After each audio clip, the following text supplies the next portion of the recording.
స్వాగతం. అమరావతి ఖరీఫ్ సంసిద్ధతపై వ్యవసాయ అనుబంధ శాఖల ఉన్నత స్థాయి అధికారులతో పాటు అన్ని జిల్లాల అధికారులతో రాష్ట్ర వ్యవసాయ సహకార మార్కెటింగ్ పశుసంవర్ధక మరియు మత్స్యశాఖ మంత్రి కింజరాపు అచ్చెన్నాయుడు రాష్ట్ర సచివాలయం నుండి సమీక్ష నిర్వహిస్తున్నారు. ఖరీఫ్ పంట సాగు విషయంలో రైతులు ఎటువంటి ఇబ్బందులు సమస్యలను ఎదుర్కొనేందుకు ఏమాత్రం అవకాశం లేకుండా పటిష్టమైన ఏర్పాట్లు చేసే విషయంలో రాష్ట్ర స్థాయి నుండి గ్రామ స్థాయి అధికారుల వరకు ఎంతో అప్రమత్తంగా ఉండాలని ఆదేశించారు.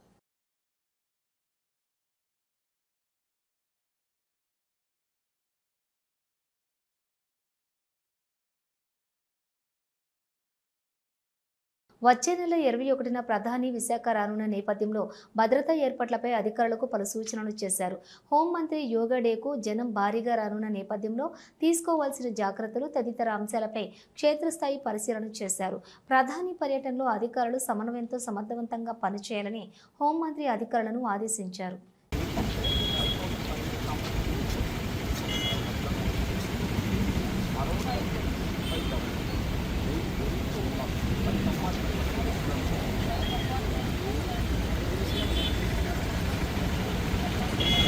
మనకి తిరగనే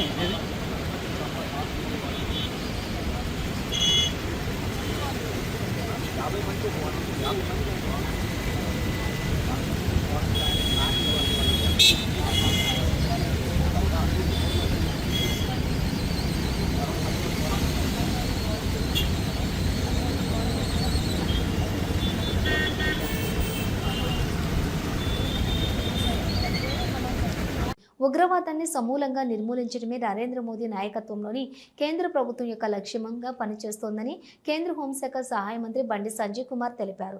పహల్గామ్ ఘటన తర్వాత దేశ ప్రజలు చాలా మార్పు వచ్చిందన్నారు. ఉగ్రవాద వ్యతిరేక దినం సందర్భంగా కరీంనగర్ జిల్లా క్రికెట్ అసోసియేషన్ ఆధ్వర్యంలో విద్యార్థులతో ర్యాలీ నిర్వహించారు. ర్యాలీని కేంద్ర మంత్రి బండి సంజయ్ జెండా ఊపి ప్రారంభించడంతో పాటుగా విద్యార్థులతో ఉగ్రవాదానికి వ్యతిరేకంగా ప్రతిజ్ఞ చేయించారు. ఉగ్రవాద నిర్మూలన కోసం జరిగే యుద్ధంలో అవసరమైతే సామాన్య ప్రజలు కూడా పాల్గొనేందుకు సిద్ధమయ్యారని తెలిపారు. పాకిస్తాన్ భూభాగంలోకి వెళ్లి అక్కడి ప్రజల ప్రాణాలను ఇబ్బంది లేకుండా ఉగ్రవాద శిబిరాలను ధ్వంసం చేయడంతో పాటుగా ఉగ్రవాదులను మట్టుబెట్టిన ఘనత భారత సైన్యానిదేనన్నారు. యాంటీ టెర్రరిజం డే సందర్భంగా క్రికెట్ సంఘం వాళ్లు ముందుకొచ్చి ర్యాలీ నిర్వహించడం సంతోషంగా ఉందన్నారు. We the people of India have abiding faith in our country's tradition of non-violence and tolerance. Hereby solemnly affirm to oppose with our strength all forms of terrorism and violence. We pledge to uphold and promote peace, social harmony and understanding among all fellow human beings, and fight the forces of disruption threatening human lives and values. Thank you.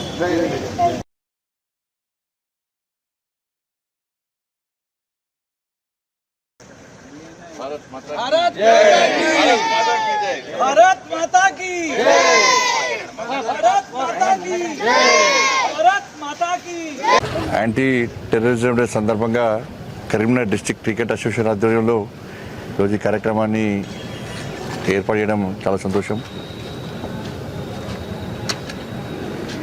ఇవాళ ప్రపంచంలో టెర్రరిజాన్ని అణచివేసే శక్తి, ఆ సామర్థ్యం, ఆ ఆలోచన దేశం భారతదేశంగా ఇవాళ ప్రపంచ దేశాలని గుర్తిస్తున్న విషయం మనందరూ తెలిసిందే. మొన్న పహల్గామ్లో దాడుల తర్వాత, ఆ దారుణ సంఘటన తర్వాత టెర్రరిస్ట్ స్థావరాలను గుర్తించి సామాన్య ప్రజలకు ఇబ్బంది లేకుండా ధ్వంసం చేసినటువంటి విషయాన్ని ప్రపంచమంతా గుర్తించి ఇవాళ పాకిస్తాన్లో టెర్రరిజాలకు స్థావరాలు ఇవ్వడం, వాళ్ళకి ఆర్థికంగా ప్రోత్సహించే ప్రయత్నం చేయడం, ఇతర దేశాల నుంచి ఆయుధాలు రప్పించే ప్రయత్నం చేయడం, ఇవన్నింటినీ గుర్తించినటువంటి నరేంద్ర మోడీ గారి యొక్క ప్రభుత్వం ఇవాళ ఏ విధంగా 9 స్థావరాలను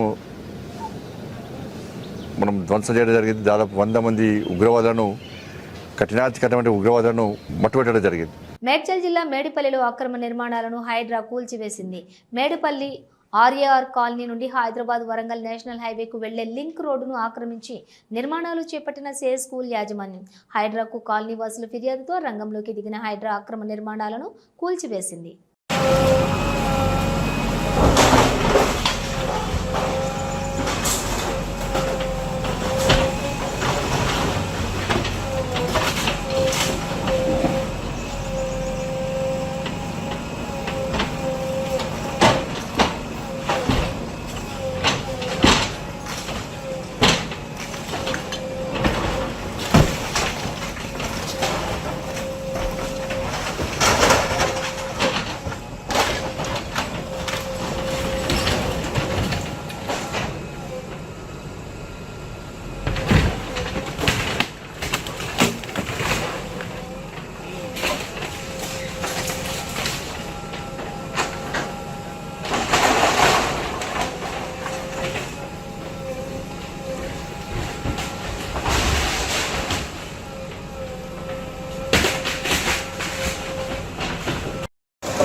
జహీరాబాద్ నియోజకవర్గంలోని సీఎం పర్యటన చరిత్రాత్మకం కావాలన్నారు దామోదర రాజనరసింహ. సీఎం పర్యటనతో అభివృద్ధిలో జిల్లా రూపురేఖలు మారాలి. ప్రభుత్వ శాఖల సమన్వయంతో సీఎం పర్యటన విజయవంతం చేయాలని కోరారు. సంగారెడ్డి జిల్లాకే కాదు యావత్ తెలంగాణకు మామూలు విషయం కాదు. లక్షల కోట్ల రూపాయల ఇన్వెస్ట్మెంట్, లక్షల ఉద్యోగాలు. ఆ ఏరియా, ఆ ప్రాంతము సంగారెడ్డి జిల్లా, బీదరు, ఖైరాబాద్, నారాయణఖేడ్, అందోల్, ఈ ప్రాంతం యొక్క రూపురేఖలు మారుతుంది. ఆ దిశగా మన కృషి ఉన్నది. మధ్యలో ల్యాండ్ అక్విజిషన్ అనేది ఆగిపోయింది. ఇప్పుడు మళ్ళీ అంతా సక్రమదారులు తీసుకొచ్చాము. ల్యాండ్ అక్విజిషన్ కంప్లీట్ అవుతున్నది. కాబట్టి ప్రధానంగా ఉన్న కార్యక్రమాలలో మొదటిది బసవేశ్వర విగ్రహావిష్కరణ, తర్వాత నెహ్రూ కేంద్రీయ విద్యాలయ,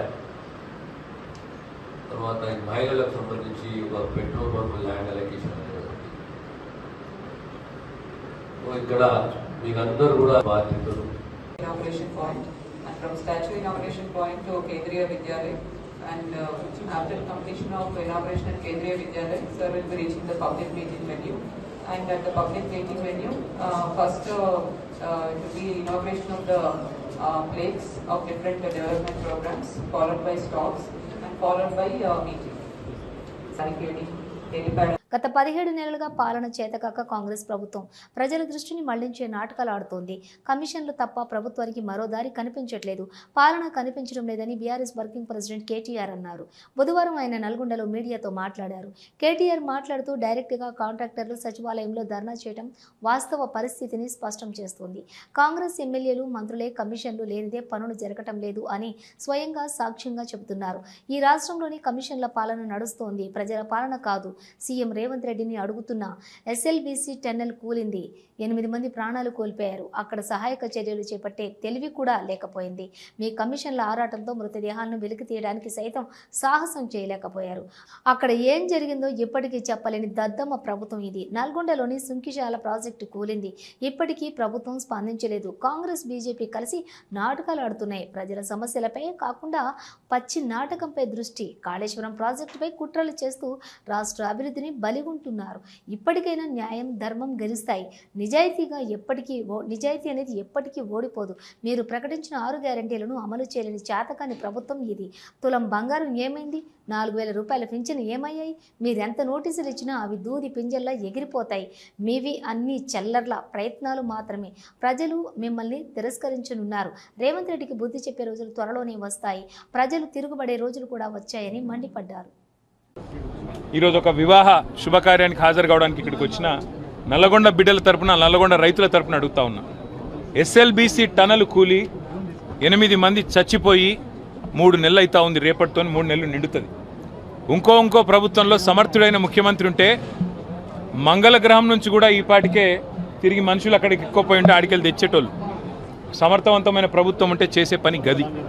కానీ 3 నెలలు అయితే అసలు ఎస్ఎల్బీసీ టన్నెల్ మీ కమిషన్ల ఆరాటంతో, మీ కక్కుర్తితోని ఏదైతే కూలిపోయిందో ఇంతవరకు అందులోంచి శవాలను కనీసం తీసే దమ్ము లేదు.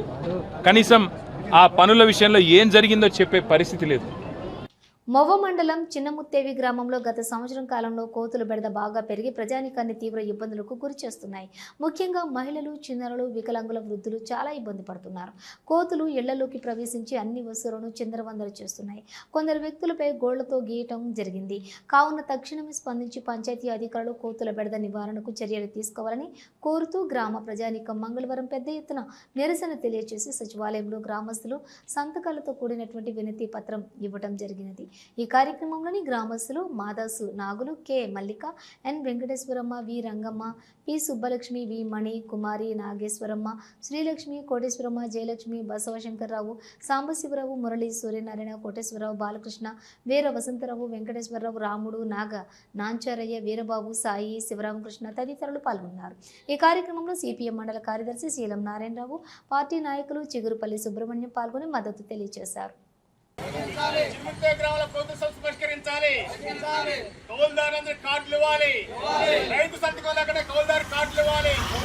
భూమి ధర 9,000 రూపాయలు అమ్మాలి. నమస్కారం అండి. మాది చిన్ముత్తేవి గ్రామం. మా గ్రామంలో గత సంవత్సరం నుంచి కోతుల బెడద ఎక్కువగా ఉంది. అవి ఇళ్లలోకి వచ్చి ఆడవారి మీద పడుతున్నాయి, పిల్లల మీద గీరుతున్నాయి. అంతేగాక అందరికి ఇబ్బందికరంగా ఉంది. కావున చిన్ముత్తేవిలో ఉన్న పరిష్కరించాలని మండలం వారిని అలాగే సచివాలయం వారిని కోరడం జరిగింది. చిన్నముత్తేవి గ్రామ ప్రజలకు నమస్కారం చేస్తూ ఇంటి మీద ఊరెళ్ళి ఆకులన్నీ లాగేస్తుంది, ఇళ్ళన్నీ పాడు చేసేస్తుంది. అలాగే చిన్నపిల్లల్ని బయట ఆడిపించాలన్నా ఇబ్బందిగానే ఉంది. పిల్లల్ని లాగేస్తుంటే భయం వేస్తుంది. మాకు తొందరగా ఈ కోతుల్ని బెడద వదిలించాలని కోరుకుంటున్నాం. గ్రామంలో కోతులు సంవత్సరం నుంచి మమ్మల్ని చాలా ఇబ్బంది పడుతున్నాయి. ఒక పూరి గుడ్సులే కాదు, రేకులు కూడా పగలగొట్టేసి వాళ్ళ రోజున ఇంట్లో ఉంటాకి లేదు. మనుషుల మీద పడి పీకేసేస్తున్నాయి. మనుషులు రైకప్పేస్తున్నాయి. పిల్లలు నడనోట్ల, ఆడవాళ్ళ నడనోట్ల, వాటిని మాత్రం మమ్మల్ని రక్షించేటట్టు చూడాలి. ఇల్లు 2 పీకేసినాయి. అవన్నీ అసలు వాసలు అన్నీ బయట పడిపోయినాయి. మరి అవి మీరు అరకట్టి చేయండి. కాయలు కూడా పిల్లలు పెట్టే ఆస్కారం లేదు. బాగా విపరీతంగా కష్టపడుతున్నాయి.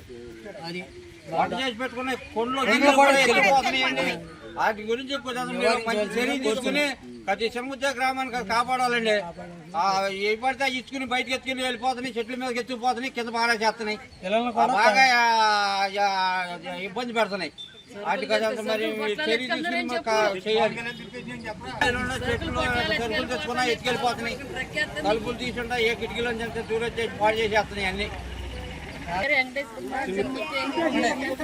పిల్లల్ని కూడా బయట రానిపోకుండా రక్కేస్తున్నాయి, మనుషుల్ని తిరగనివ్వట్లేదు, ఎండ పడుతున్నాయి కోతులు అనేవి. వాటిని అరికట్టాలని కోరుతున్నాయి. మౌమండలం చిన్ముత్తేవి గ్రామంలో గత సంవత్సర కాలంగా కోతులు బెడద తన సంతానాన్ని ఉత్పత్తి చేసి రెట్టింపు అయినాయి. ఇవాళ ఎక్కడ పడితే అక్కడ గుంపులుగా రోడ్ల మీద ఇళ్ల మీద వచ్చి చిందరవందలు చేస్తున్నాయి. తినే ఆహార పదార్థాల మొదలు గ్రౌండ్లో ఉన్న ఏ మొక్క కూడా కాయ కూడా ప్రజలు తినే పరిస్థితి లేదు. కాబట్టి ఈ సంవత్సర కాలంగా ఈ ఓర్పు పట్టారు చిన్ముత్తేవి ప్రజానీకం. ఇప్పుడు సచివాలయం దగ్గర నిరసన తెలియజేసి గ్రామంలో సంవత్సర కాలంగా తిష్టేసిన కోతుల బెడదలు నివారించాలని కోరుతున్నారు. మొన్నటిదాకా మినుములు పంట కూడా నాశనం చేసి ఇప్పుడు మినుము పొలాలు ఖాళీ అయిపోయి ఇళ్ల మీద పడి గీరతం మనుషుల గీరతం కూడా జరిగింది. ఈ గ్రామంలోనే ఒక ఎకరాంగులారు ఆర్బీకేలో పనిచేసే అమ్మాయి పలానా కోలంటిగూడు నుంచి నడుచుకుంటూ వస్తానే శివాలయం దగ్గరే నా దగ్గరే ప్రత్యక్షంగా నేను చూశాను. ఆమె 10 కోతులు చుట్టుపెట్టేటికి ఆగిపోయి ఏం చేయాలో పరిస్థితులు వికలాంగురాలు భయంతో కంపించిపోయింది. ఇటువంటి పరిస్థితులు ముసలోళ్ళ మీద పిల్లల మీద గ్రామాల మీద ఎంటాడి కోతులు అరాచకం చేస్తున్నాయి. కాబట్టి పంచాయతీ అధికారులు మండలాధికారులు తక్షణం స్పందించి చిన్ముత్తేవి గ్రామంలో ఉన్న కోతుల బెడదను అన్ని ప్రజానికాన్ని ఎదుర్కొన్న కోతుల బెడదని నివారించాలని వెంటనే యుద్ధ ప్రతిపాదికన చర్యలు తీసుకుని గ్రామాల్లో ప్రజానికానికి న్యాయం చేస్తారని ఆశిస్తూ ఈ రోజున సచివాలయం దగ్గర నిరసన చేసి తెలియజేస్తున్నాం. ఒక 15 రోజుల్లో మీరు కానీ చర్యలు తీసుకోకపోతే ఆడవాళ్ళు మగవాళ్ళందరూ కూడా ఇక్కడే వచ్చి టెస్ట్ కూర్చొని ధర్నా చేయడానికి కూడా నిరసన చేయడానికి కూడా సిద్ధమవుతారని చెప్పి హెచ్చరిస్తున్నాం. ఇప్పటికైనా పంచాయతీ పాలక వర్గం, పంచాయతీ అధికారులు, మండల రెవెన్యూ అధికారులు, మండల ఆర్డీఓ అధికారులందరూ కూడా కదిలి ఈ సమస్యను పరిష్కారం చేయాలని చెప్పి ఈ గ్రామం తరఫున సిపిఎం పార్టీ తరఫున అనేక పేపర్ పాటలు కూడా సంవత్సర కాలంలో 3 సార్లు పేపర్ పాటలు కూడా ఇచ్చాం. కానీ స్పందించే దాఖలాలు లేవు. ప్రజలు ఏ విధంగా చేస్తే మీరు స్పందిస్తారో కూడా ఆలోచన చేయాలని చెప్పి కోరుతున్నాం. ఈ సమస్య తీవ్రంగా ఉంది కాబట్టి తీవ్రమైన సమస్యను తీవ్రంగా ఆలోచన చేసి ప్రజానికానికి ఆదుకోవాలని చెప్పి కోరుతున్నాం. లేని పక్షంలో ఈ చిన్ముత్తేవి గ్రామంలో ప్రజలు చేసే ఉద్యమాలకి మీరే బాధ్యత వహిస్తారని చెప్పి కూడా హెచ్చరిస్తున్నాం. ఇది ఈ రోజున జరుగుతున్న చిన్ముత్తేవి గ్రామంలో ఉన్న సారాంశాన్ని మీ కళ్ళ కట్టినట్టుగా ప్రజానికానికి తెలియజేస్తాం. విశాఖ ఫీల్డ్ ప్లాంట్ దీక్ష శిబిరంలోని కార్మికుల సమ్మెకు మద్దతుగా ఆమరణ నిరాహార దీక్షకు దిగారు APCC chief YS Sharmila Reddy. Steel ప్లాంట్లోని తొలగించినటువంటి 2000 మంది కాంట్రాక్ట్ కార్మికులను వెంటనే తిరిగి విధుల్లోకి తీసుకోవాలని డిమాండ్ చేశారు. షర్మిలారెడ్డి ఆమరణ దీక్షకు పెద్ద ఎత్తున మద్దతు పలికారు స్టీల్ ప్లాంట్ కార్మికులు.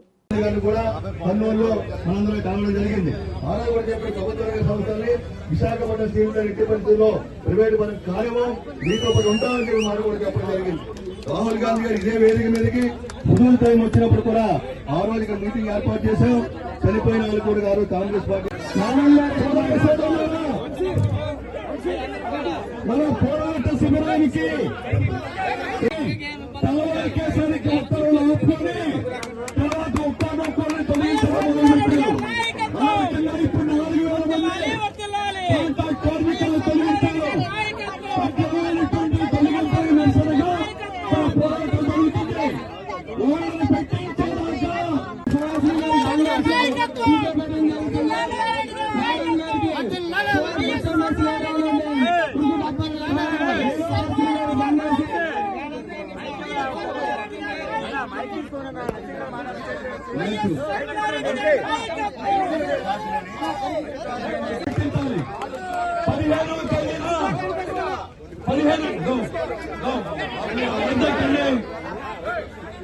ఏప్రిల్ 15వ తేదీన ఆర్సీఎల్ ఆఫీస్ దగ్గర జరిగిన మీటింగ్ లో లేదా స్టాటస్ గా మెయింటైన్ చేస్తాం. ఒక్కరిని కూడా తొలగించడం పోషించి ఈ దేశ తాలూకు ఆర్థిక ప్రగతికి దోహదపడే కార్మిక వర్గాన్ని పూర్తిగా నిర్వీర్యం చేయాలని ఈ కేంద్రంలో ఉన్న ప్రభుత్వం కుట్రపన్ని దీన్ని 2021 సంవత్సరం జనవరి 25వ తేదీన నిర్ణయం తీసుకుని పూర్తిగా సూర్యాపేట జిల్లాలో ఊహించని ఘటన చోటు చేసుకుంది. రాష్ట్ర మంత్రి ఉత్తమ్ కుమార్ రెడ్డి ప్రయాణిస్తున్నటువంటి హెలికాప్టర్ కోదాడలో అత్యవసరంగా ల్యాండ్ అయింది. మంత్రి పర్యటనలో భాగంగా హెలికాప్టర్ హుజూర్నగర్ మండలం మేళ్ల చెరువులోని ల్యాండ్ కావాల్సింది. అయితే వాతావరణ శాఖ సూచన మేరకు అకస్మాత్తుగా కమ్ముకున్నటువంటి మబ్బులు, బలమైన గాలివాన నేపథ్యంలో పైలట్ అప్రమత్తమై కోదాడలో అత్యవసర ల్యాండింగ్ చేశారు. ఎలాంటి ప్రమాదం జరగకుండానే మంత్రి ఉత్తమ్ కుమార్ రెడ్డి క్షేమంగా హెలికాప్టర్ నుంచి దిగారు. అక్కడి నుంచి రోడ్డు మార్గంలో ఆయన హుజూర్ నగర్కు బయలుదేరి వెళ్లారు.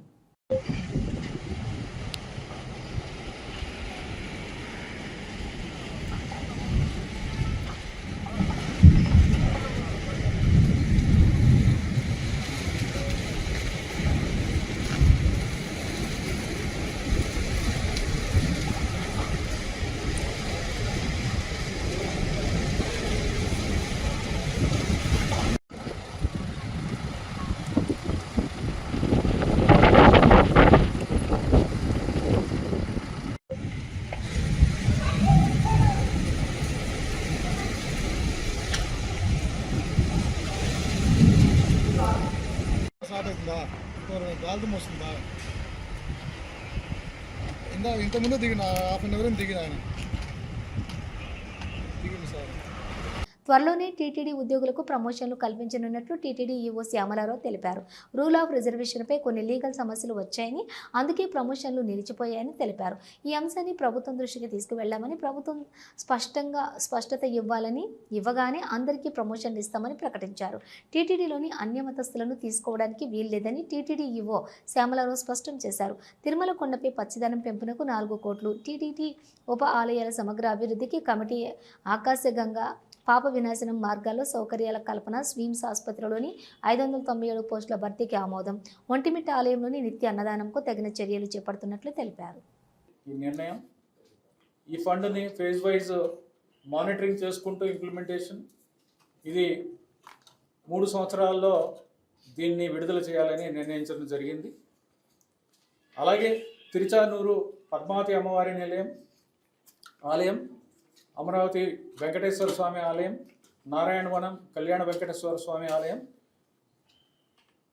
కపిలతీర్థ కపిలేశ్వర స్వామి ఆలయం, నాగులాపురం వేదనారాయణ స్వామి ఆలయం, ఒంటిమిట్ట కోదండరామస్వామి ఆలయం, వీటి సమగ్ర అభివృద్ధి కోసం ప్రణాళికలు తయారు చేయడానికి ఒక కన్సల్టెంట్కి ఇచ్చి, దీని ద్వారా అభివృద్ధి ప్రణాళికలు వచ్చిన తర్వాత, డీటెయిల్ ప్రాజెక్ట్ రిపోర్ట్స్ వచ్చిన తర్వాత వీటిని అభివృద్ధి చేయడానికి దీనికి నిర్ణయం తీసుకోవడం జరిగింది. అలాగే గతంలో బోర్డు సమావేశంలో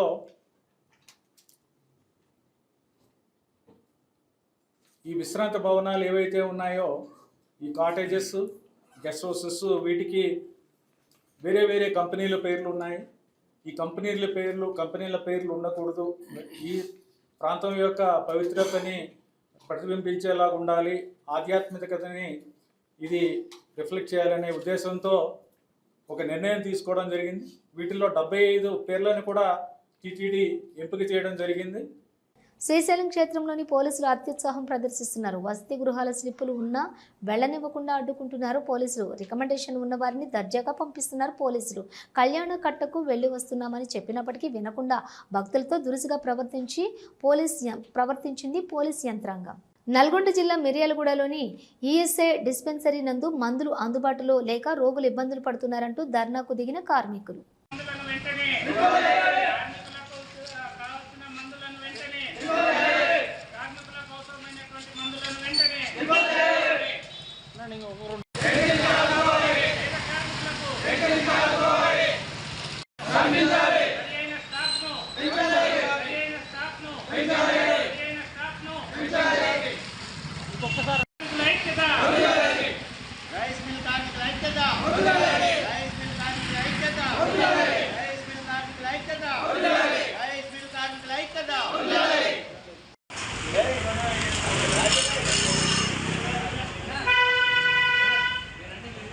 పార్వతీపురం మన్యం జిల్లా సాలూరు పట్టణంలో శ్యామలాంబ సిరి మానోత్సవం అంగరంగ వైభవంగా జరిగింది.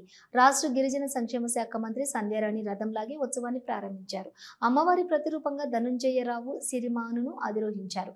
అల్లు వీధి నుంచి ప్రారంభమైన సిరిమాను రథం శివాజీ జంక్షన్, బోస్బొమ్మ junction, main road, Venkateswara deluxe centre, కోట వీధి, పెదకోమటిపేట, డబ్బీ వీధి మీదుగా ఆలయం వద్దకు చేరింది. ఈ ఉత్సవం సందర్భంగా ఏర్పాటు చేసిన పులివేషాలు, తప్పిట గూళ్లు ఆకట్టుకున్నాయి. ఉత్తరాంధ్రలోని పలు గ్రామాల నుంచి సందర్శకులు భారీగా తరలి రావడంతో సాలూరు జనసంద్రంగా మారింది. డీఎస్పీ రాంబాబు పర్యవేక్షణలో పటిష్ట బందోబస్తు ఏర్పాట్లు చేశారు.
ఇవి బులెటిన్ విశేషాలు. మరో బులెటిన్తో మళ్ళీ కలుద్దాం. అంతవరకు చూస్తూనే ఉండండి న్యూస్.